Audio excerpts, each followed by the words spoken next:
O capitão acreditou ter encontrado a brecha. Estudou os padrões de patrulha, observou o timing, calculou os pontos cegos na cobertura radar americana e escolheu a janela mais escura da noite para agir. Seu petroleiro estava carregado, sua tripulação pronta, e o petróleo em seu porão valia centenas de milhões de dólares. Avançou, e em questão de minutos, todas as telas de um navio de guerra americano acenderam ao mesmo tempo. O que aconteceu depois durou menos de 20 minutos, mas a onda expansiva que enviou ao mundo continua ressoando em todos os governos, todos os comandos navais e todos os mercados de energia do planeta. Porque isso não era apenas um petroleiro sendo detido. Não era apenas uma operação de contrabando de petróleo sendo interrompida. Foi o momento em que o mundo inteiro descobriu exatamente do que a China é capaz. Quando os Estados Unidos decidem dizer não, e a resposta foi mais inquietante do que Pequim queria que alguém visse. O que está acontecendo no Estreito de Hormuz agora mesmo está reescrevendo as regras do poder global em tempo real. E o capítulo mais explosivo ainda nem começou: as apostas. Para entender o que acabou de acontecer, primeiro é preciso entender o que estava em jogo no momento em que aqueles petroleiros se aproximaram da linha. A China importa mais de 10 milhões de barris de petróleo por dia. Quase tudo chega por mar, e aproximadamente 40% de todo esse suprimento passa por uma única via fluvial, 21 milhas de largura em seu ponto mais estreito, ladeada de um lado pelo Irã e do outro pela Península Arábica, o Estreito de Hormuz. Durante anos, os estrategistas energéticos chineses olharam para esse estreito e viram uma vulnerabilidade. Sabiam que quem controlasse Hormuz controlava a jugular da economia chinesa. Um bloqueio dessa via, corretamente aplicado, poderia desacelerar a indústria chinesa, aumentar os custos de fabricação, desestabilizar as cadeias de suprimento nacionais e criar uma pressão econômica que se traduz diretamente em instabilidade política. Para um partido comunista, cuja legitimidade repousa inteiramente em gerar crescimento. Então Pequim construiu um sistema projetado para tornar essa vulnerabilidade gerenciável.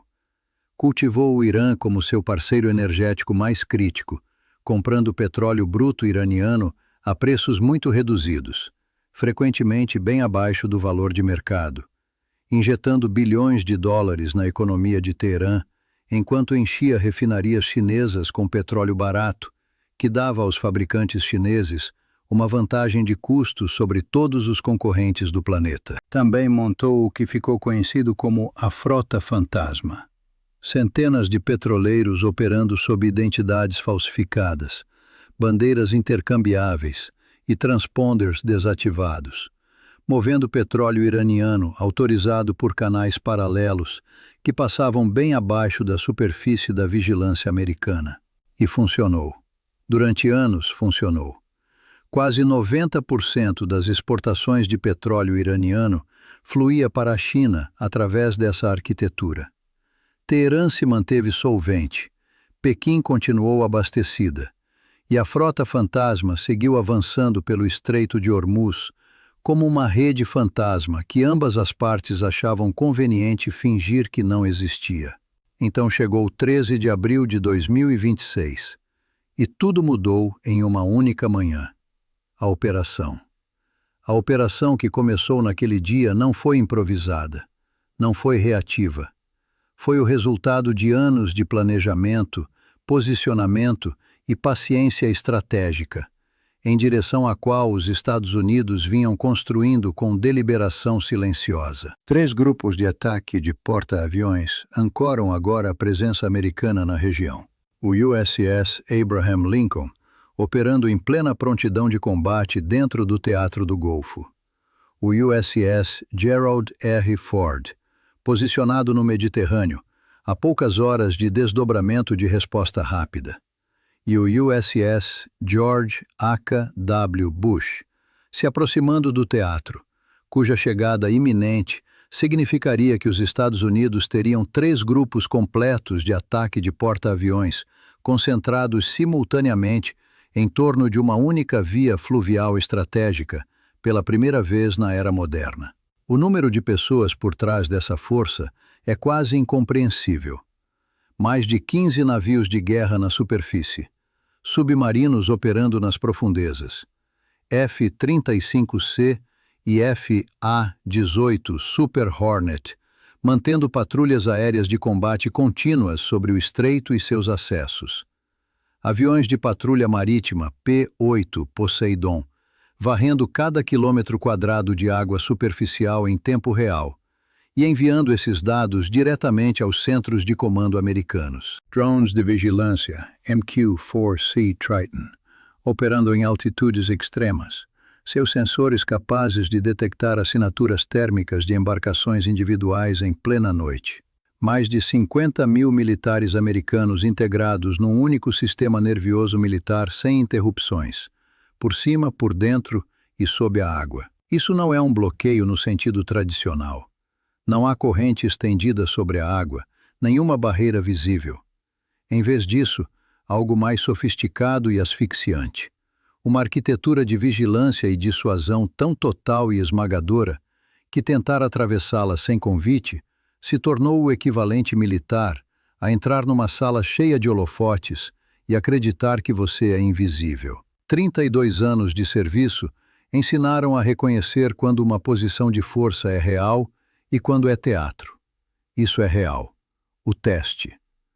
Nessa arquitetura, 3 petroleiros vinculados à China decidiram verificar se o muro era real. O navio chamado Rich Star se moveu primeiro, transportando aproximadamente 250 mil barris de carga vinculada ao Irã e registrado em nome de uma empresa naval com sede em Xangai. Seu capitão escolheu uma rota ao longo da costa dos Emirados Árabes Unidos, usando a densidade do tráfego marítimo comercial naquele corredor como cobertura, esperando que o grande volume de navios atravessando a zona criasse confusão nos sistemas de mira americanos. Correu sem sinal de transponder, escuro e silencioso, movendo-se sob vigilância noturna durante uma breve janela.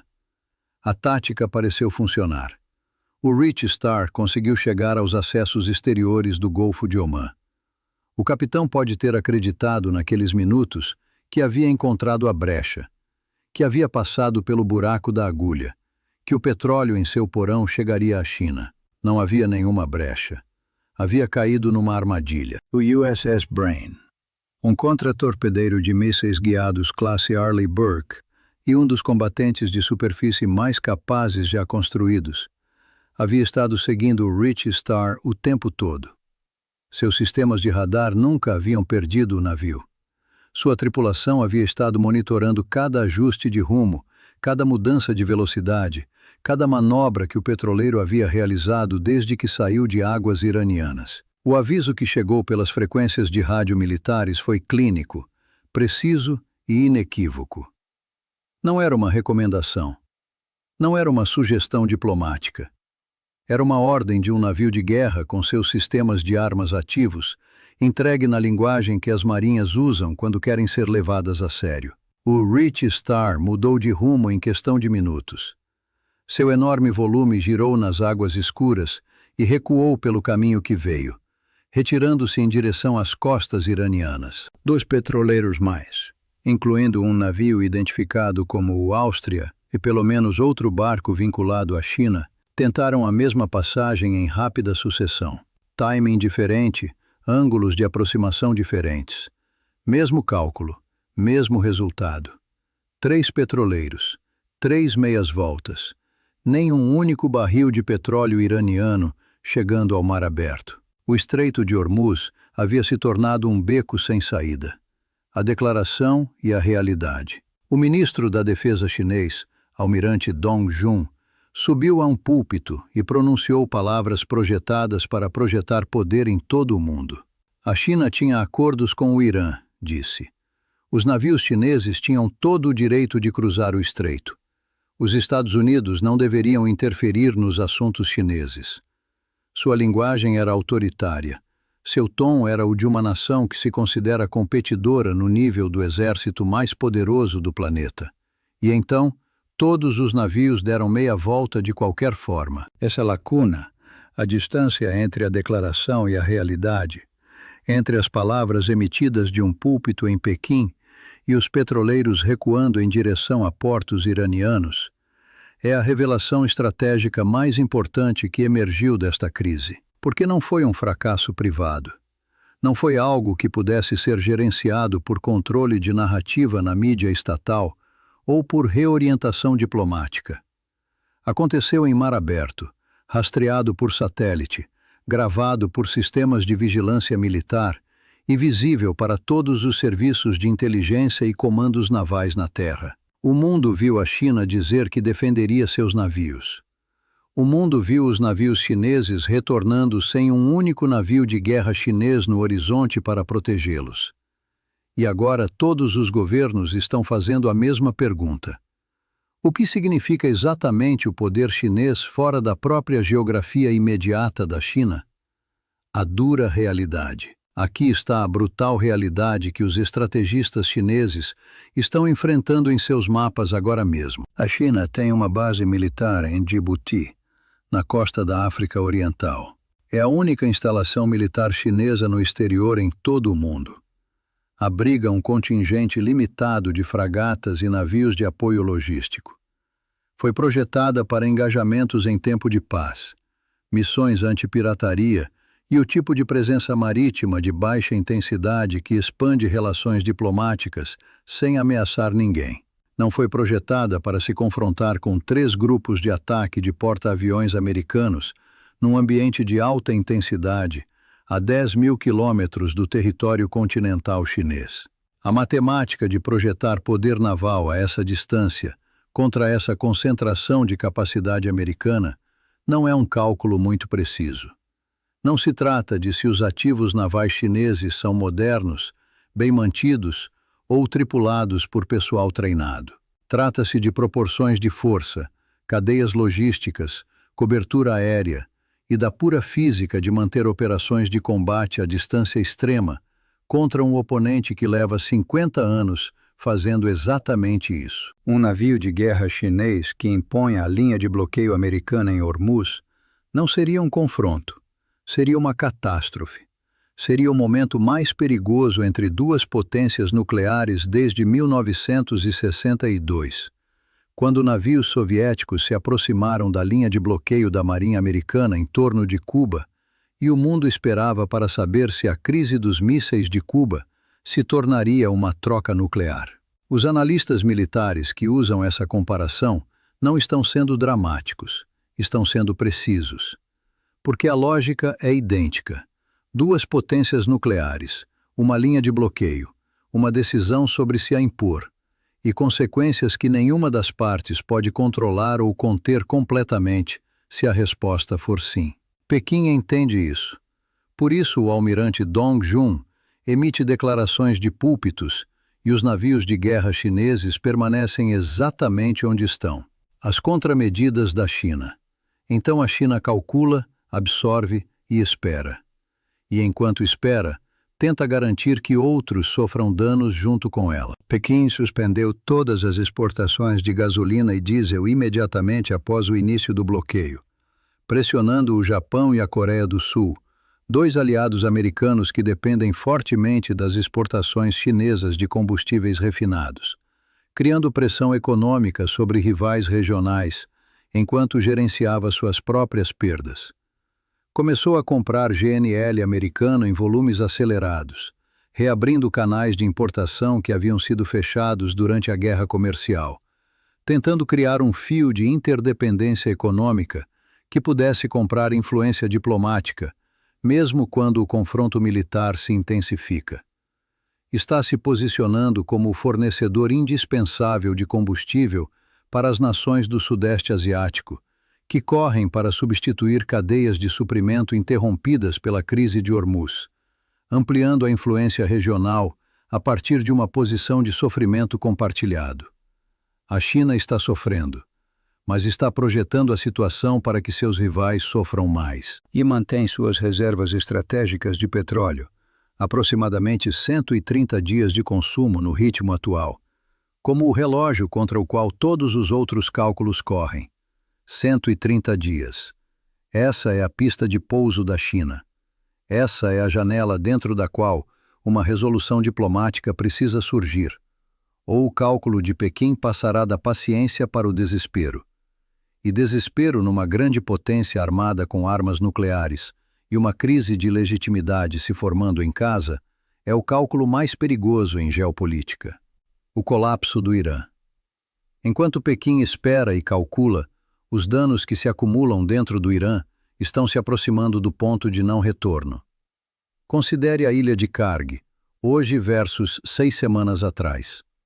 Karg gerencia aproximadamente 90% de todas as exportações de petróleo iranianas. 6 semanas atrás, era o coração pulsante da economia iraniana. Petroleiros entrando e saindo sem descanso, bombas funcionando sem pausa, receitas provenientes daqueles cais financiando todas as funções do Estado iraniano, dos salários dos soldados, às redes de intermediários e à aquisição de armas. Hoje, os tanques de armazenamento estão cheios até o limite. A pressão nos oleodutos atrás deles atingiu níveis perigosos, porque o petróleo que está sendo produzido não tem para onde ir.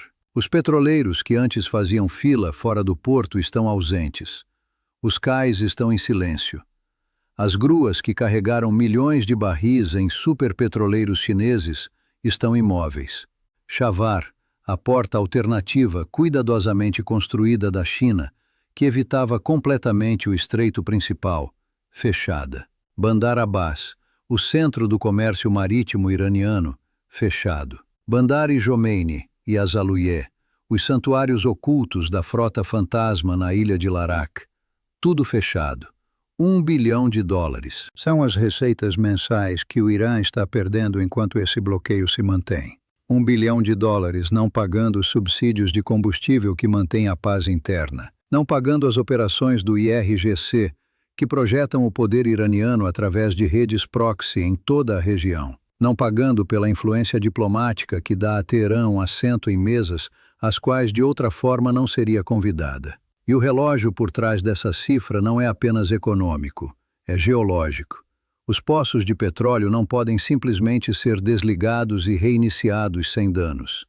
À medida que o armazenamento enche e a produção não pode ser exportada, os operadores iranianos estão começando a enfrentar a possibilidade de fechar poços completamente. Uma vez que esse processo começa, os danos à capacidade de produção não são facilmente reversíveis. Cada semana que o bloqueio se mantém, a indústria petrolífera iraniana sofre danos estruturais, que levarão anos e bilhões de dólares para reparar. O Irã queria punir o mundo fechando o Estreito de Hormuz. O fez. Os preços do petróleo dispararam. A Europa entrou em crise de combustível. Cadeias de suprimento pararam. A arma funcionou exatamente como Teherã a projetou para funcionar. A resposta americana não foi suplicar pela reabertura. Não foi negociar a partir de uma posição de dependência. Foi pegar a arma, virá-la e apontá-la de volta para o país que a construiu. O estreito está agora aberto para todos, exceto o Irã. O comércio mundial flui livremente por Hormuz. Petroleiros sauditas, emiradenses, catarianos, todos se movendo sem interferência sob a proteção do guarda-chuva naval americano. Minas estão sendo varridas. O corredor seguro está sendo mantido. O comércio continua. Os portos iranianos estão selados. O petróleo iraniano não pode sair. As receitas do Irã são zero. O país que passou 40 anos ameaçando transformar Hormuz em arma, acabou de descobrir que o uso mais devastador de Hormuz como arma é aquele que os Estados Unidos escolheram, não o Irã. Hormuz não é mais a alavanca do Irã. Hormuz é agora a jaula do Irã. O ganho inesperado dos Estados Unidos. Agora olhe para o outro lado do livro. Porque enquanto o Irã sangra e a China absorve danos, os Estados Unidos estão experimentando algo que, de um ponto de vista puramente econômico, parece um ganho cuidadosamente planejado. No momento em que o petróleo iraniano desapareceu dos mercados globais, formou-se um vácuo de oferta que impulsionou os preços para cima com certeza mecânica. E naquele mesmo momento, a infraestrutura energética americana se mobilizou para preenchê-lo. Os portos da costa do Golfo, ao longo do Texas e Louisiana, entraram no que só pode ser descrito como um período de intensidade comercial histórica. Mais de 70 grandes transportadores de petróleo bruto estavam programados em terminais americanos apenas para abril. Houston, Corpus Christi, Port Arthur.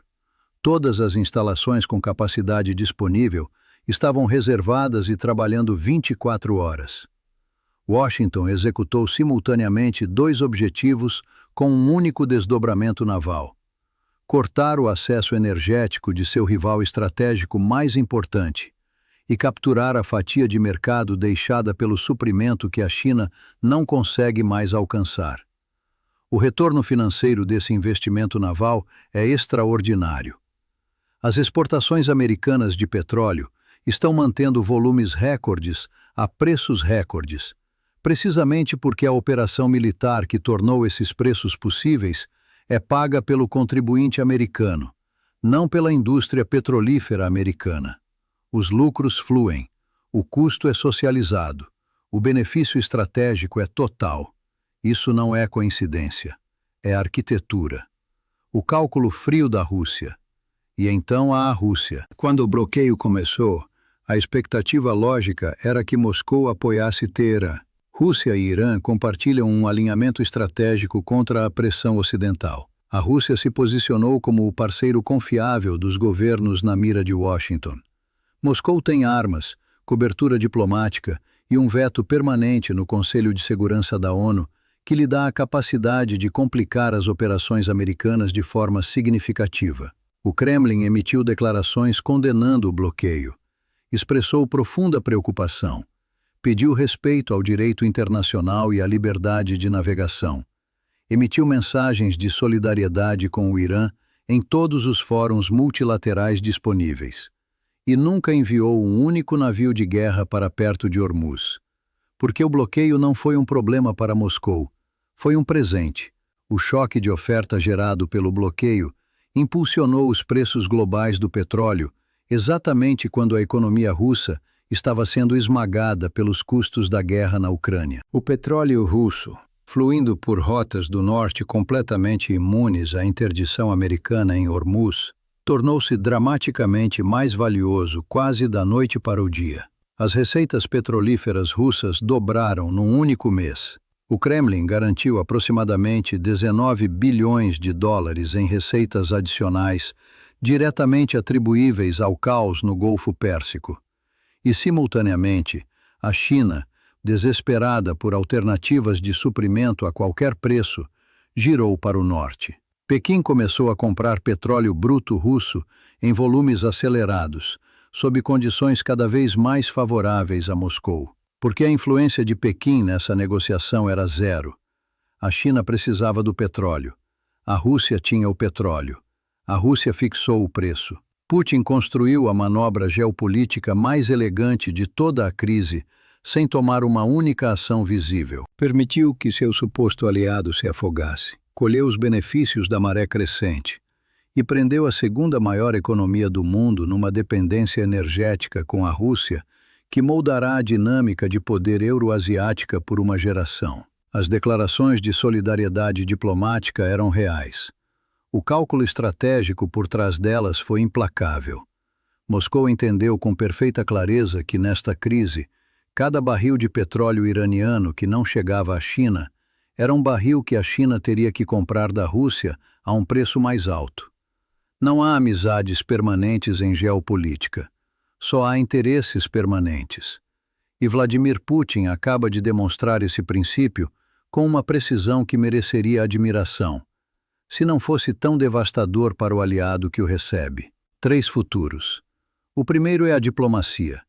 O Irã volta à mesa de negociações. A pressão silenciosa da China sobre Teherã, pressão que Pequim não pode reconhecer publicamente sem admitir seu próprio desespero, se intensifica dia após dia, à medida que as reservas estratégicas se esgotam, inclinando o cálculo iraniano em direção a um quadro que estanque a hemorragia. O bloqueio é levantado. Um acordo nuclear é assinado numa linguagem que permite ao regime iraniano reivindicar sobrevivência, enquanto concede o que Washington realmente exige. O estreito volta à normalidade. Esse é o futuro que toda a arquitetura da pressão americana foi projetada para produzir. Cada elemento do bloqueio, o relógio de armazenamento, o impacto mensal de US$ 1 bilhão, os danos geológicos aos campos petrolíferos iranianos, a frota fantasma sendo caçada pelo oceano aberto, está projetado para fazer disso a única opção racional para Teherã. A pressão máxima não é uma estratégia para vencer uma guerra. É uma estratégia para tornar a mesa de negociações a única saída que não leva a algo pior.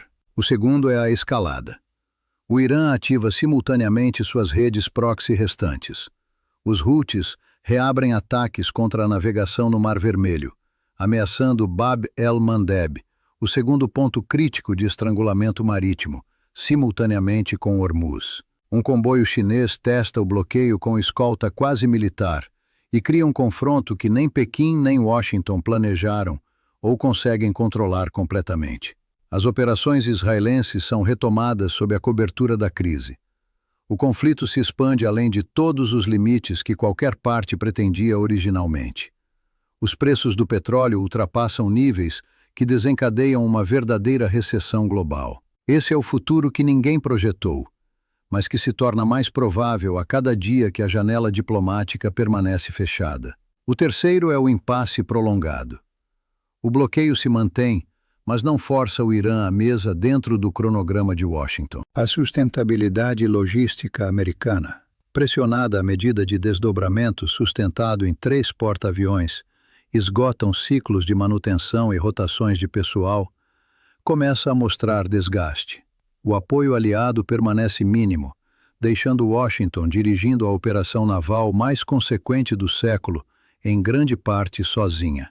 A China continua testando com petroleiros sancionados, alguns conseguindo avançar o suficiente para estender ligeiramente a pista de Teherã.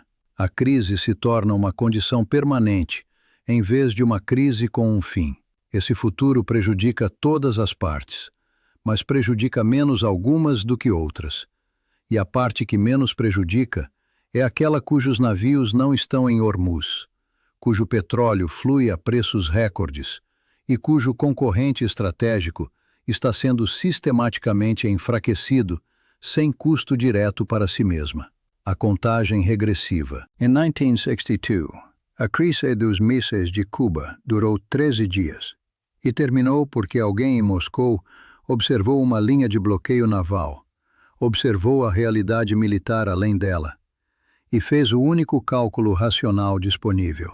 Em 2026, a mesma aritmética está se desenvolvendo em águas diferentes, com atores distintos, armas e apostas que ainda não terminaram de se revelar. Os petroleiros chineses deram meia volta.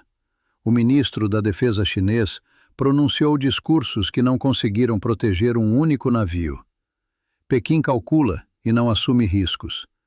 Essa contenção deliberada, essa escolha de se manter aquém da linha, é ao mesmo tempo a decisão mais prudente que a China pode tomar e a admissão pública mais importante de limitações militares em sua história moderna. 130 dias de reservas. US$ 1 bilhão por mês drenados do Irã. 19 bilhões de dólares entrando no fundo de guerra da Rússia. Petróleo americano se movendo em volume recorde. 50 mil soldados americanos controlando a via fluvial mais crítica do mundo. Essas não são variáveis estratégicas abstratas.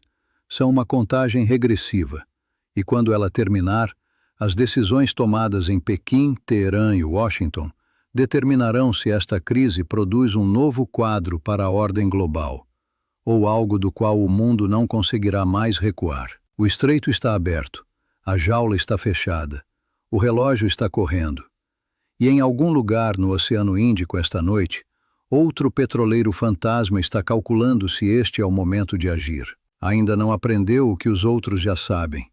Não há brecha, não há ponto cego, não há janela suficientemente escura.